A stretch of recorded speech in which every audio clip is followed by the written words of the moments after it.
Welcome to our next episode of Driving to the Res with Larry and Inelia. And Lucy. And Lucy this time. This episode is a little bit sad because we've had a very dramatic past week with our dog Lucy. And we're driving to the Res, but we're driving from Tacoma via Kingston to get her treatment. So we've been in the same clothes for 2.5 days. We left for an afternoon to go get Lucy's bandages changed and a laser treatment. Yeah, but maybe let's start from the beginning because not everybody knows about what happened. All right. So right now we're in the same clothes for 2.5 days, and the rest of the story. The rest of the story. How did we get here? How did we get here? Yeah. 2 days later in the same clothes. Yeah. How did we get to the point where we haven't changed clothes for 2.5 days? And it was your birthday. It was my birthday yesterday, March 4th, 2020. And last Tuesday, so that's over a week ago, we went into town and we left Lucy in her massive enclosure. We had a friend build us an enclosure that's 8 foot tall so that Lucy would be contained. But she's on heat and managed to find her way out of it. Got on the road and got run over.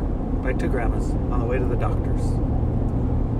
And we had a friend, because we were away from home. Well, we had gone to Port Angeles that day, which is like an hour and a half. Yeah, an hour and a half away. So a friend that lives half an hour away went to see what he could do, found her in a field, her paw was destroyed, and she couldn't move. She was obviously very, very seriously injured.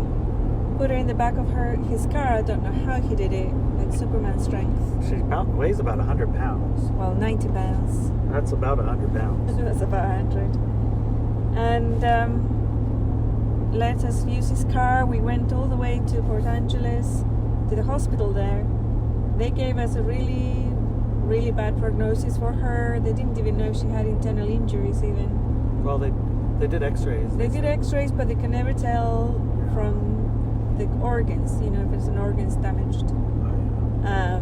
So they said, well, we're not going to do anything until tomorrow anyway, because they offered to euthanize her or to get her leg amputated, and we had all these, things. Yeah, they made the prognosis sound pretty bad. In order for her to survive, we're going to have to cut her leg off, including all over her leg, all over her elbow, all over her scapula, the whole side of her. And her hips are broken. And it's going to mean months of care, and you're probably not going to be prepared for the amount of care you're going to have to do, so you probably should just think about euthanizing her. Yep, plus $15,000 for it. Yeah, it costs $15,000 minimum. So we decided to have a little chat with her, and she wasn't sure. She had actually left in the car, and we brought her back. Yeah, on our way to the vet, she did die halfway there. She did, halfway her eyes went gray and she left. Yeah. It was like, stopped breathing, everything. God. But we brought her back.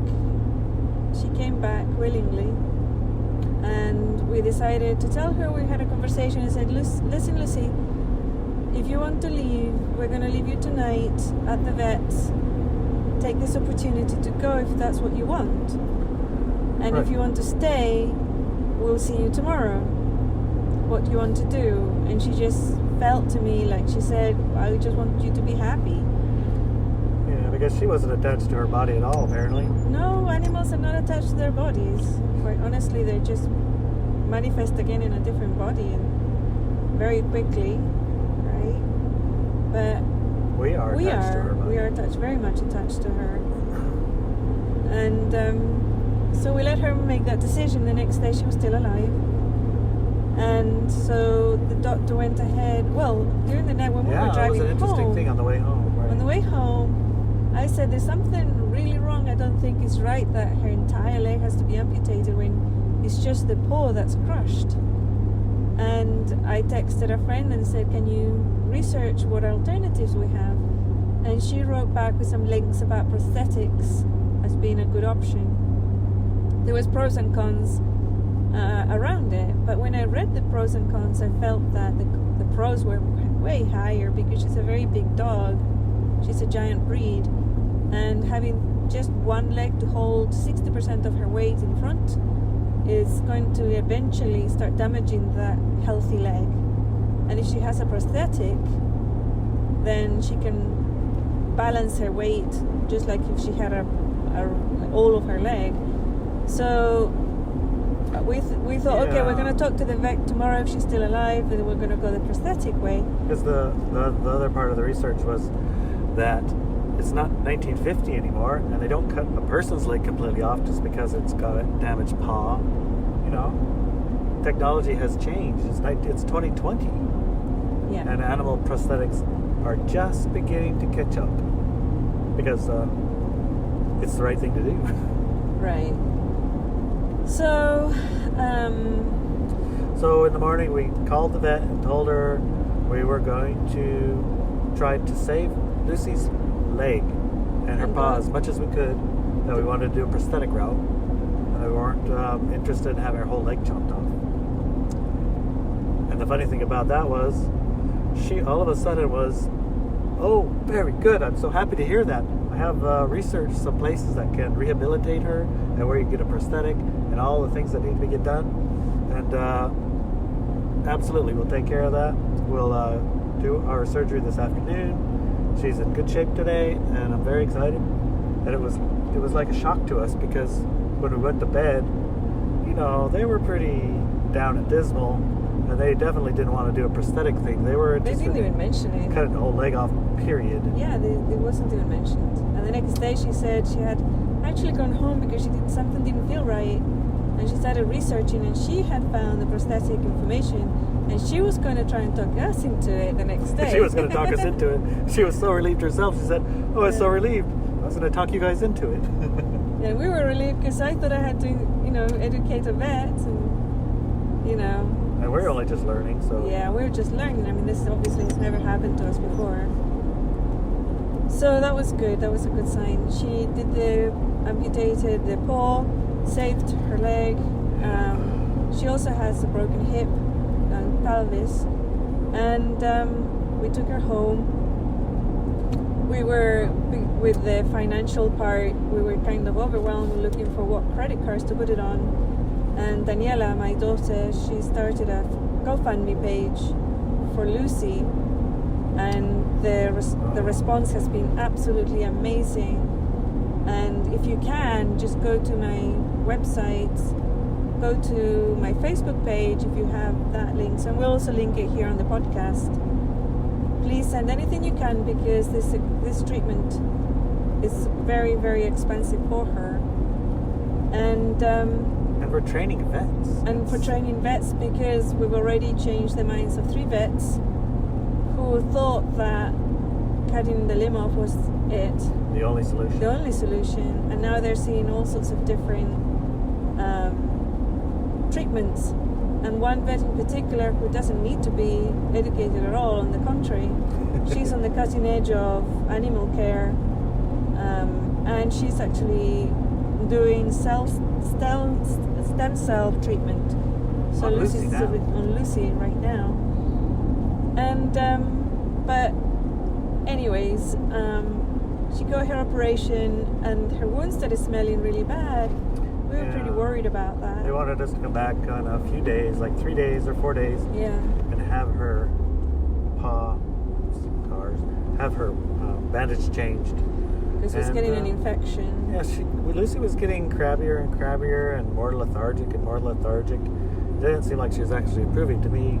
And I was actually getting a bit worried about her, because she laid still like a plank. Yeah, and she was getting hot, and she just wasn't looking good.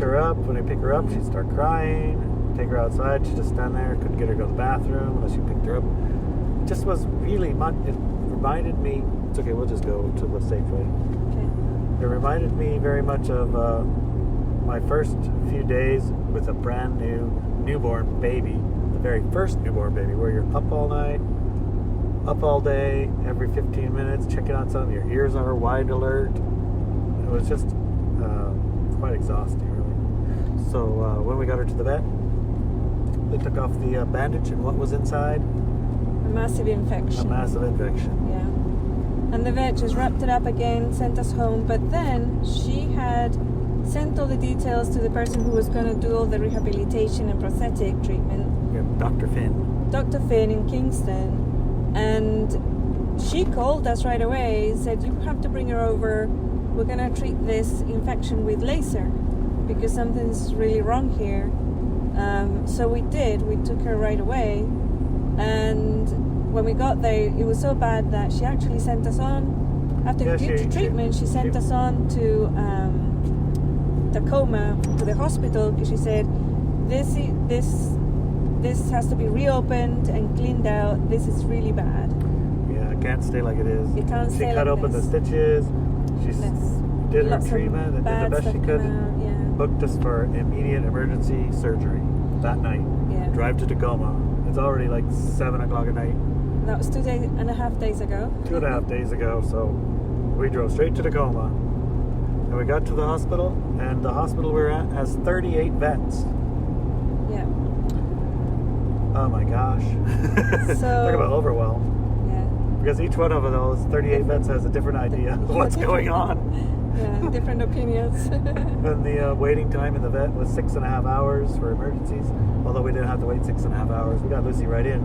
But they treated her like she had just gotten run over by a car, and we just brought her in for the first time. So it was going to the vet for the very first time all over again. Yeah. This infection added $6,000 to our,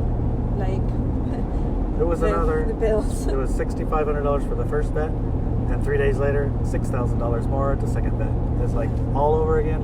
Everything from scratch. Like a loop experience. Both of us, at least I was like, we're you kidding me? Yeah. And this doesn't even count the surgery to fix her foot for the prosthetic. Right. So there's another $6,000. Like, oh my gosh, how could this be happening? I was getting pretty upset. It was pretty upsetting, yeah. We hadn't been getting any sleep, and we hadn't been eating correctly. And so, it gets those are open doors. I sent out an email this morning asking for an observation on the situation, because there's a lot of things behind it. She got out, and why did she have to have such a big enclosure in the first place? Because she's a guardian dog.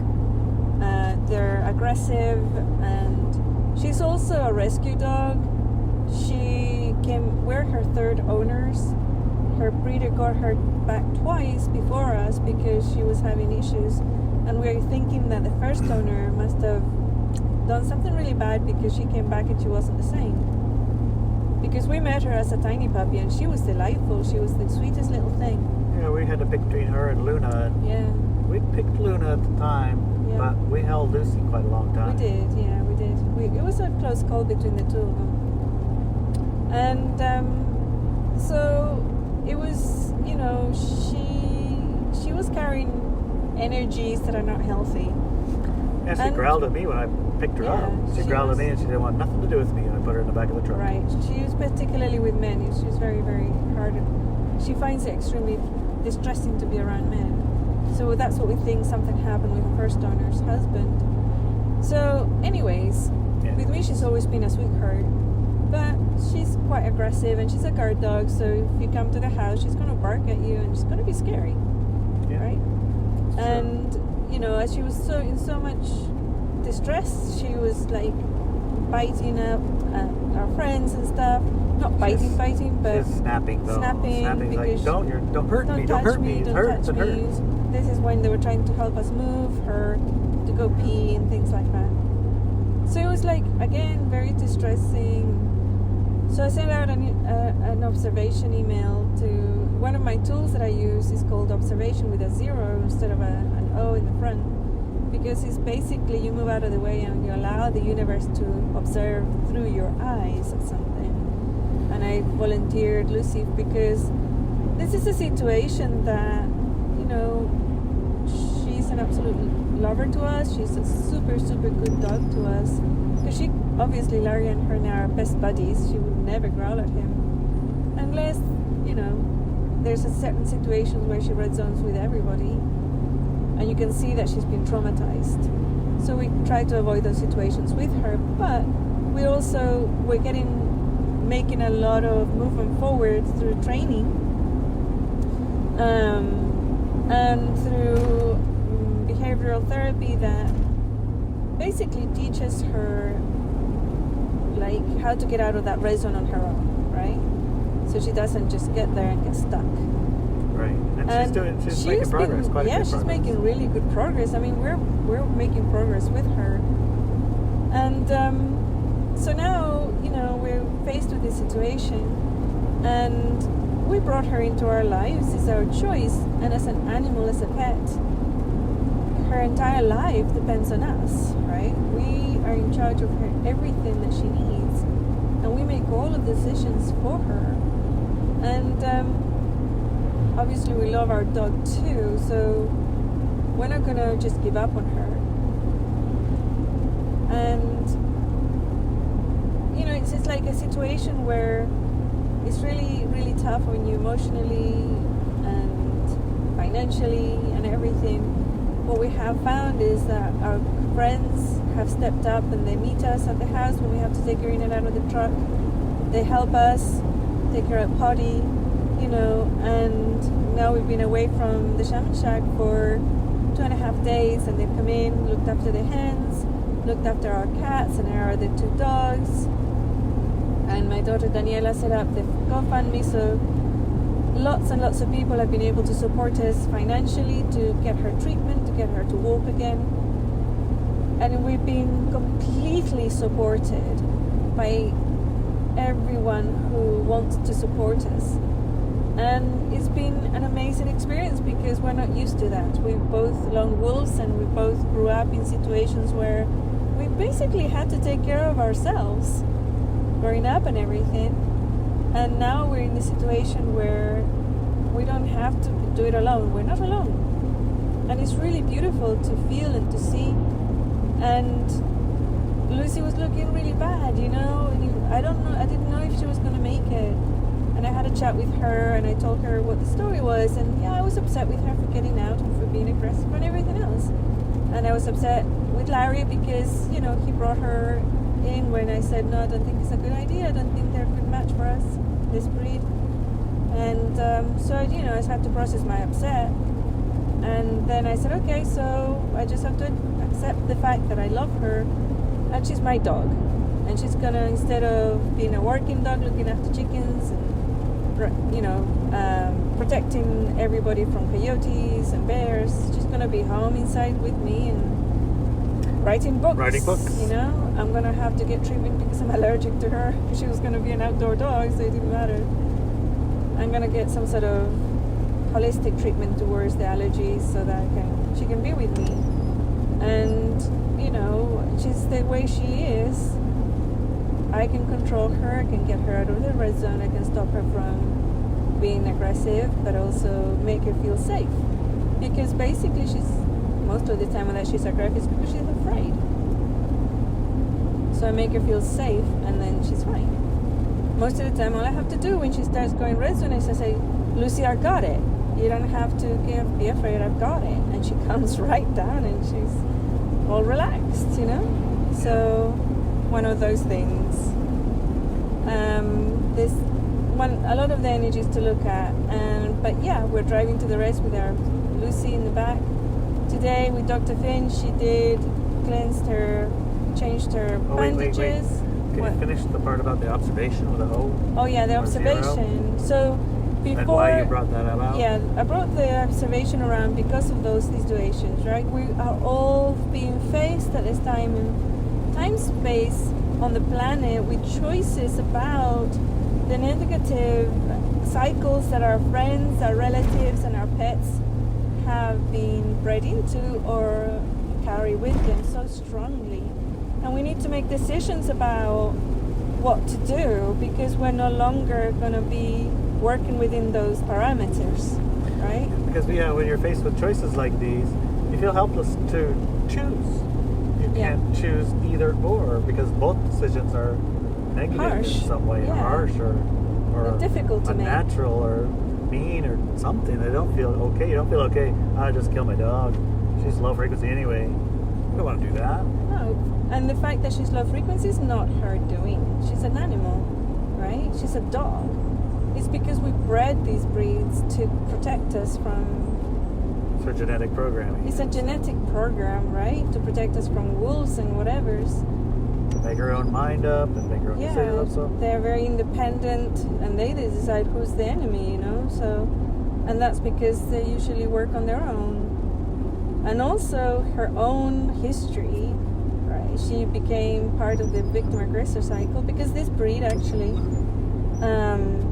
is very intelligent. You only have to introduce a person once and they'll be friends with that person forever. If you tell the dog this person's cool, this breed will remember it and they won't go, or they usually don't even care about people. It's just wolves and bears and other predators that they were concerned about. But with Lucy and her mom, there was a cycle of abuse. The mom was also taken from a very, very bad situation by the breeder. She'd be kept in a tiny little cage since it was a puppy. And the breeders managed to get her out of that, and they gave her a home, and then they decided to breed puppies. But they had a beautiful home, like everything was beautifully kept, and they were loved. You know, these people. They had a carpeted bed. They had their own room. Their massive room with a carpet and a heater. And a mommy every day, and another mommy every day. You had two mommies, the mommy dog and the mommy. Yeah, the person mommy and the person daddy. And I never saw puppies more well taken care of in my entire life. I've never seen any dogs well taken care of like that before. They were loved. And the mommy, you know, she was very protective of her puppies. We'll just say that. Yeah. I would not be going in the puppy pen. No, don't go into the puppy pen. But you could see that she didn't do anything to the owners. And she was pretty vociferous. Yeah. But he just told her, hey, back off, settle down, be good. And she would. And give her love, and she just She did. stop. Yeah, she'd stop. But it's mighty scary. Yeah, but this breed is like that. But then Lucy also carried that victim-aggressor stuff, and she got imprinted on something very, very bad when she was a puppy. Because the puppy we met at the breeders, and then the puppy we met when she was 6 months old. 6 months. Were different. I mean, she was traumatized. She was clearly traumatized. And that's something that we brought into our lives. We didn't have to, and we could have avoided it, and he, I'm sure, would have found another family. He's actually said, if you guys don't take her, I'm going to keep her because I don't actually trust anybody else with her, that they're going to treat her right. So, you know, he would have kept her, but we took her and we knew that this was going on.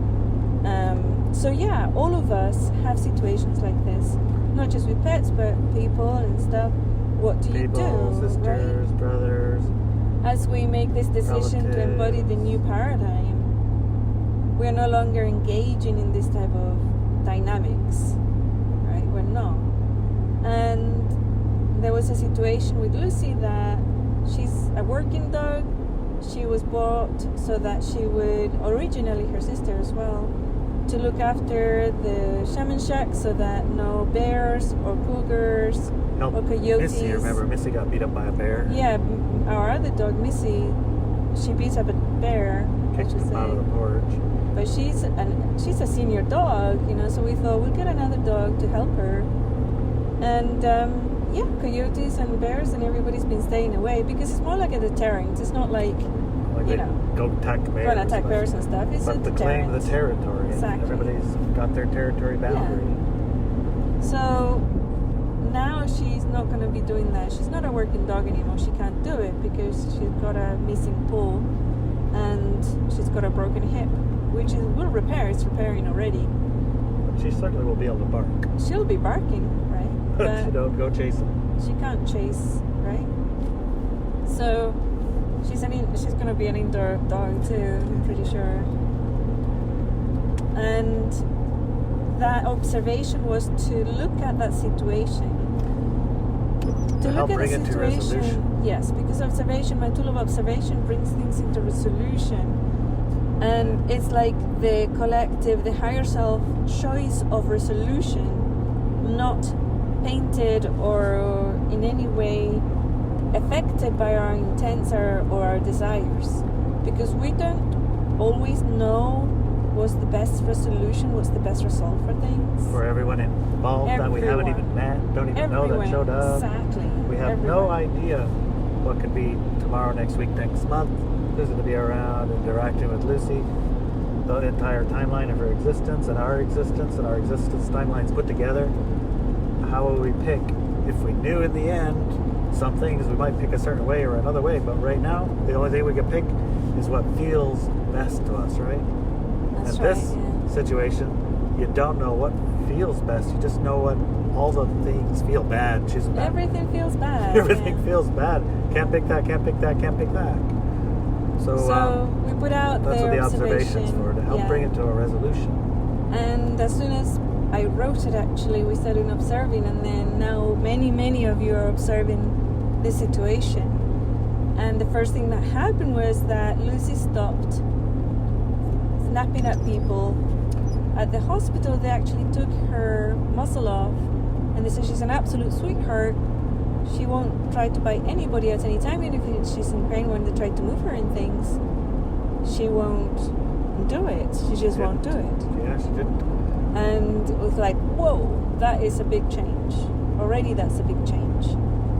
And then everything turned around. It's like her infected paw started getting better. Her other wound started getting better.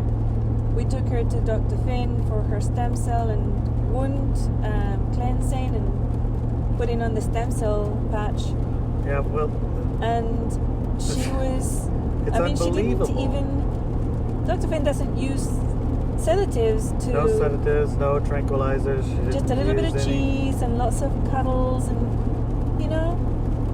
Cheese and sort of a communication, physical, not physical. Exactly. The vet that we were at said that they need to do a bandage change in order to do that. She's not going to need to be sedated because it's going to be extremely painful, and she's not going to allow it. And when we went to Dr. Finn's, Dr. Finn brought her in, and she laid on her couch, or her bed, and she opened up her wrapper, and we were sitting there with her. We're all there at the same time, and giving her cheese and petting her. She opens up her bandage, and Lucy looks at it every now and then and says, "Oh, that's nice." And it goes back to having a lick of cheese. And then when it got a little bit painful. It got a little painful when she injected with a needle stem cells into her paw, the cut off end of her paw. She cried. She didn't do anything about it, but she just cried, said, "Ow, ow, ow," and just laid her head down. It was the perfect princess. She was amazing.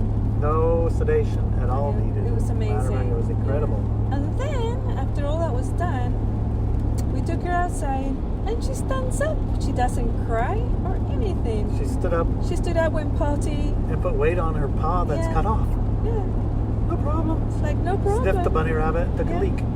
Yeah, the first time I've seen her pee since we got her home. No. She just went by herself. We were like, whoa. We got a video of that, by the way. Yeah. In case you would want to see. Well, we didn't get it when she was peeing, okay. But we got it after. Right after. So, yeah, it's been quite a ride. Also, in the same time as that, because we had our GoFundMe that Daniela put together, and it had raised a tremendous amount of money, which was enough money to get her surgery done and go get her prosthetic and put everything together. You know, we have obviously more money than that in driving and hotels and food and everything else, but basically her medical bills were covered, and then all of a sudden not covered because it was an emergency $7,000, $6,000 in Tacoma, plus, you know, we had to spend $500 in rooms and foods and everything and gases. And now all of a sudden it's like we go to McDonald's. Yeah, really went to McDonald's and it was $50. We went to Denny's, it was $55 for just two of us to eat. We went to Indian food, curry for her birthday, $50. Well, that's okay, that's not terrible, but you know, just a couple curries. Like $20 or $30. We went to Elmer's, which was sort of Pacific Northwest ingredients, mom and pop breakfast place. It was $50. After the observation, we went to Elmer's for breakfast, had the same breakfast, $25. I know, that was weird. We went to a fast food because we needed to go to the doctor's and had a burger and a chicken sandwich. $12. It wasn't $30. Everything went in half, and we went to the vets to pick up Lucy. They gave us $1,100 back refund. That was a shocker. That was a shock. And we went to Dr. Finn. She did a cutting-edge stem cell transplant or whatever they call it. Did the bandage removal and replacement, and it's $700. So it's like everything financial shifted dramatically overnight also. Yeah, it shifted dramatically. She's a totally different dog today. Yeah. And I was going to put her cone back on, the cone of shame. Yeah. And the doctor said, no, don't put that on. She said, she's not that type of dog, she said. She's going to leave everything alone because we told her to. So she doesn't need it. And I was, what? Okay. She said, well, you're in the car with her. So if you do see that she starts attacking her bandages, then stop over and put it on. But I don't think she needs it. But obviously tonight when you go to sleep, put it on because you won't be able to control her if she does start biting at it. But I was like, what? So we listened. Yeah, not very often do you leave the vet and they say, oh, no, don't put that on. Yeah. So we listened, good and she's been so good. She kind of did listen, and she's not doing that. So, yeah, she's a different dog. Also, one of the other things that was actually causing a huge amount of stress for us was when we left the vet in Tacoma, they said the bandage is going to be changed every 24 hours and they're going to need sedation. And so you're going to have to go to the vets to do it because you can't do this at home. And it's a special bandage and it's ripping apart your flesh and all of these things. So, this is going to take 3 weeks of that too, every single day. You better be prepared for that. Like, my gosh. So we were trying to find a house to rent by the vets because we live 2 hours from the vet. 2.5 So what hours. do? Drive 4 hours every day? It's actually 3 hours from our vet, Dr. Finn. Yeah, so 6 hours a day driving to do a bandage change. So we're looking for RV parks to park our camper, and we're going to get a tent and live with Lucy in the tent and the camper RV because you can't go in the camper, it's just not big enough. Or find a place to rent for a month, but that part of Silverdale, Bainbridge Island is Top it's dollar. It's like $3,500 a month hotel rentals or $3,500 a month rentals for a house or an apartment or something. Tiny room. It's like New York City because it's right next to Seattle and it's the islands right across the ferry. So if you have to work in Seattle and you want to not live in the city, then you go to Bainbridge Island. So it's super expensive. At any rate, you can see the amount of pressure that puts on it. You keep a positive attitude, you keep high frequency thoughts and energies and all of that stuff. It gets hard sometimes when you're not sleeping, when you're not eating right, and you're on the road. So I gotta admit, I was feeling some of the pressure. I was thinking, let's see, a week and a half I'm supposed to go fishing. That's not going to happen. So everyone on the boat, me and everyone, sorry guys, your winter just got extended by a month. We're not going to go catch anything. We're going to be living in a tent in Bainbridge Island. That's not going to be fun. What about the animals at the home? You could see. What do you do? What do you do with all these things? How do you resolve them? Just, my gosh. But right in line with the observation, bringing about resolution. In this case, the resolution came when we got to Dr. Finn's, and she said, we're going to do stem cell therapy, which means I'm going to wrap her up with the stem cells on her paw that I've injected, and she had a patch of stem cell. I think it's a puppy uterus I have no coating. idea. I have no idea Anyway, she said once it's wrapped, it stays wrapped, and you don't come back for 5 days, and we'll put some more stem cells on in 5 days. So we don't even have to come back every day. She said the other vets are going to go ballistic when they find out we're not opening this for 5 days, but that's how it works. I was like, oh, that works for me. That's perfect. Oh my God. It was like, all the worries, all the strain, all the stresses, just let them resolve. So observation, the resolution started happening really, really quickly. it happens that It's really these resolutions also are ones that we like. Mm-hmm. Doesn't necessarily true that that's the way that observation brings about the resolution. Right. The resolution could have been highest. Lucy exited the night before. Yeah, it could have.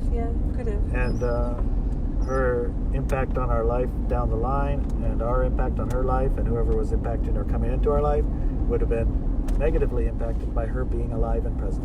Right. That could have been the outcome. But in this case, all of our food is half price. The bills are still getting covered. And Lucy's still alive and 100% better. And we don't have to change her bandage every day with massive sedation. And the stem cells will grow her limb back so that we don't even have to go back in and get another surgery. Well, not the fix her limb. paw. It grows the skin. It grows the muscle and skin, not a limb. Yeah, but when we were in Tacoma, they said they were going to open up her paw and clean it out and then leave it open and then change the bandage every day for 3 weeks.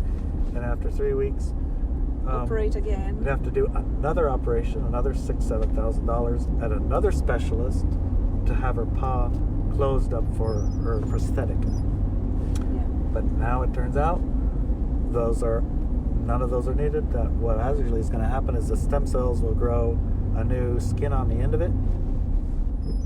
She's going to need any more surgeries. She's just going to heal up, have a stump, and get her prosthetic as is, no sweat. Yeah. And one of the things that, I've never had a dog that has had an accident before. And this is her sister and her had accidents in that road now. And it's like, also, I've never had to deal with a dog that's disabled or needs prosthetic or anything like that.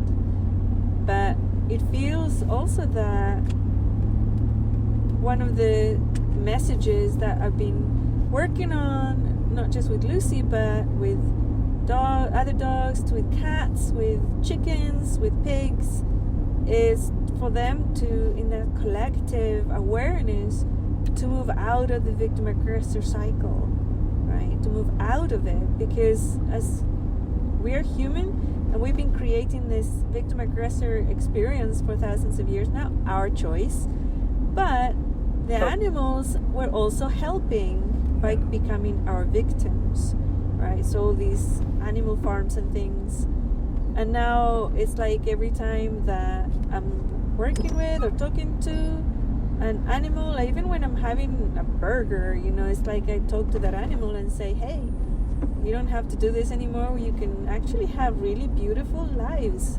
Why don't you get reborn in a farm that's humane? And some of you, are vegetarian and very conscientious about animal rights, and you would never ever eat animal produce. And I totally respect that. I think that's totally cool. But we're not vegetarians, and we do feed our animals meat every day because they're carnivores. And when we do that, we source our food as well as we can to be humane, and they're happy animals. We have hens and we have a whole bunch of roosters. We talked about it previously too. Our roosters, and people keep dropping them off because we won't eat them. So we have a rooster sanctuary, which we don't want to have. Don't bring us any more roosters, please. It would actually be great if you took some of them. If anybody wants a rooster, homes, and right? You're a responsible rooster owner, not you're looking for a chicken dinner. Exactly. Because not that there's anything wrong with eating a chicken, but there's something wrong with eating my chicken. Yeah, but there's also part of the collective with chickens that they kill all the boys, right? We didn't want to do that. Yeah. It's okay, keep going. So, anyways, here we are. We're gonna do a stop, and What? Do you want to continue later, or? I was going to finish here while we were in the parking lot. Okay. Because we're about at the end of our story, aren't we? Yeah, we're about to finish our story. We have to stop at Safeway to get some meat. Incidentally, there's a interesting question for you. Is it low frequency for a tiger to eat a gazelle? Because Lucy will eat raw meat. Well, yeah, she That's will. the strongest thing that can make her the strongest for her body. So we're gonna. Is that a victim aggressor thing if a tiger eats a gazelle? So we're gonna go and buy a gazelle? No, we're not gonna buy a gazelle. Lucy's not a tiger. She's not a tiger. We're gonna get some. It's a legitimate question. Is it low frequency for a tiger to eat a gazelle? Are you asking me or are you asking our audience? you're the one that I'm asking. Oh, I thought you were. I thought you were wanting feedback on that. Lots of people probably will have that question because if they experience and observe it, it would feel like traumatic for some people, and that would most definitely be something they would consider a low frequency encounter. Right. A tiger going and jumping on a gazelle and bite him in the neck and killing him. Yeah. Or Brad chasing down a mouse in the house, playing with it, and then eating it. Yeah, or so Brad is our not even eating cat. it. Yeah, are these low frequency engagements that those animals are and prey are involved in, or are they not low frequency engagements? To me, a low frequency engagement means that the person or the animal has chosen to be a victim through cruelty, right?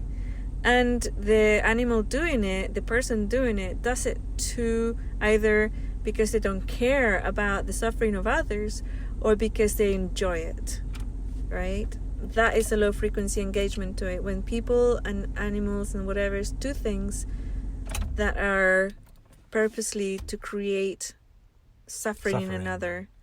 So, the lion grabs the gazelle. They're not doing it to bully that gazelle and to make it suffer. They don't tie it up to a chair and torture it.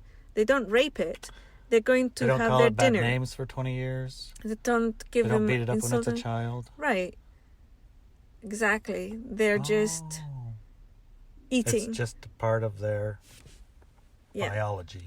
And, many shamans will talk about this. It's like an animal the herd will choose which animal gets to be eaten. And the whole dynamic is the death of the weakest, not the survival of the strongest. It's like the average, the below average, and the strongest all live. It's the actual weakest that goes.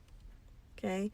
We are humans, so we have other choices. We have beyond the weakness and everything choices. And we can make different decisions for our animals and for everything, right? So when we got our hens, we decided they were our pets. Literally, they're our pets. They have names. Yeah, they're our and pets. They just happen to lay eggs, which is a side effect, right? Well, one of the main side effects also is they eat bugs. Spiders and bugs. Yeah. And the Shamachak was infested with spiders and bugs. Infested with bugs and spiders. And there's nothing wrong with bugs and spiders, don't get me wrong. They have a place to live, but we don't want to, live in the same place with them biting us. Right. So they're welcome to be anywhere within a 100-foot radius. Mm-hmm. And the chickens, yep, they take care of that 100-foot radius. They do, yeah. Oh my gosh, chickens. Mm-hmm. So, yeah, that's my answer. I know there's different answers out there. Yeah, probably. And, let us know how you feel. Yeah, we had a post today from Facebook saying, why are you making your dog suffer? Why don't you just put her out of her misery? And it's like, well, she chose to stay with us. We asked her, and she chose. She survived that night. Most dogs wouldn't. And, pain, they don't suffer like we do. It's like they have pain just like we do. But they let go, right? Yeah. The message that says, don't move your hips, don't put weight on that pole. That's the pain they go through. She's not actually got a ton of painkillers, so she's not in that much pain. And emotionally she was in pain because she's very attached to us, and every time we left she was upset.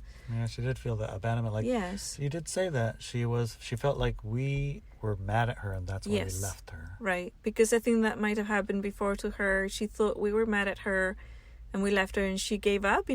She got worse overnight. When she saw it the next day, I said, hey, we're right here, we told you we'd come back and we're going to be fine, we'll be back later. And then that day and that night she got better. Yeah. And the next day, when she heard us, she was crying because she heard us and she's excited. She's a puppy.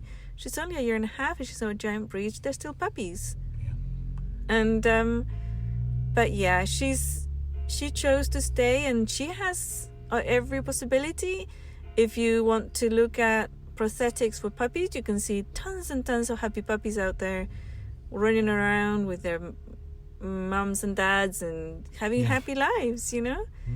And her behavior and her trauma, we're treating it. She has gone so far with it, and she's going to continue improving on that side, and eventually we feel that she won't have any more trauma reactions at all. I totally know this, I think Dr. Finn's got a good hand in it too. She does. I can't believe it. If you can imagine, just for a second, Dr. Finn had her paw unbandaged and doing all of her manipulating on it, and Lucy actually went to sleep while she was being manipulated. Incredible. Yeah, she has hands that heal. Hands that heal. Or manos que sanan. Yeah. She said, no, we're not going to drug her. We're just going to give her bits of cheese and talk to her. And we're like, okay. This is the dog that, a week ago was going to bite me and bite our friend because we were trying to pick up her stretcher. Yeah.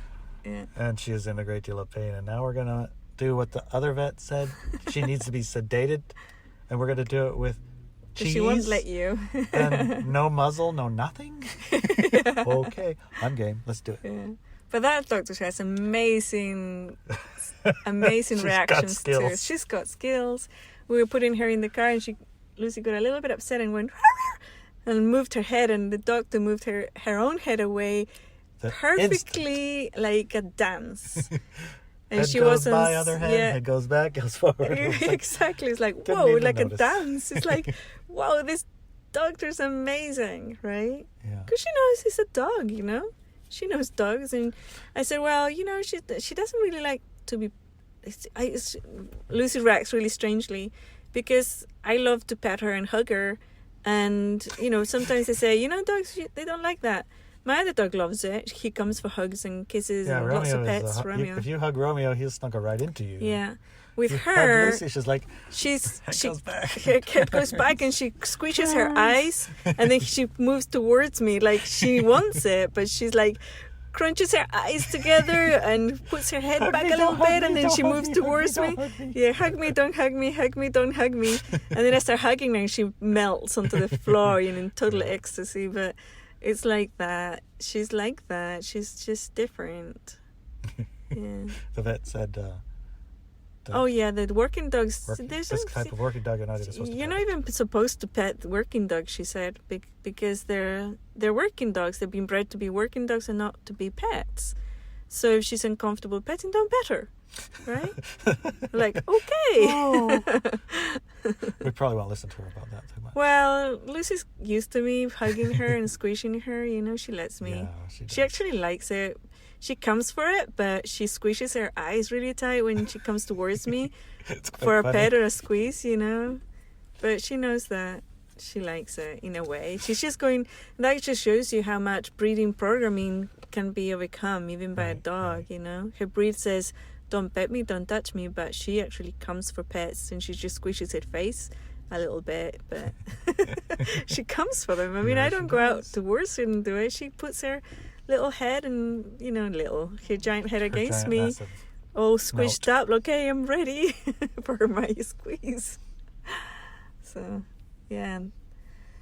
I hope you've enjoyed this episode. Please go to the FundMe page, send Lucy help for her treatment, and or send her treats and presents. She'd like those too. Toys. Reiki healings would be great. Or any type of your healing methodologies that send them to her. Just pick a photo of her. Let several photos and videos of her. You can send them directly to her. She's open to receiving all those healings now that she knows we're not mad at her, we're not abandoning her, and she can recover. Yes. So with that, I'd like to thank you in advance. Yes, thank you very much. Yeah, and we'll see you again on our next episode. Bye.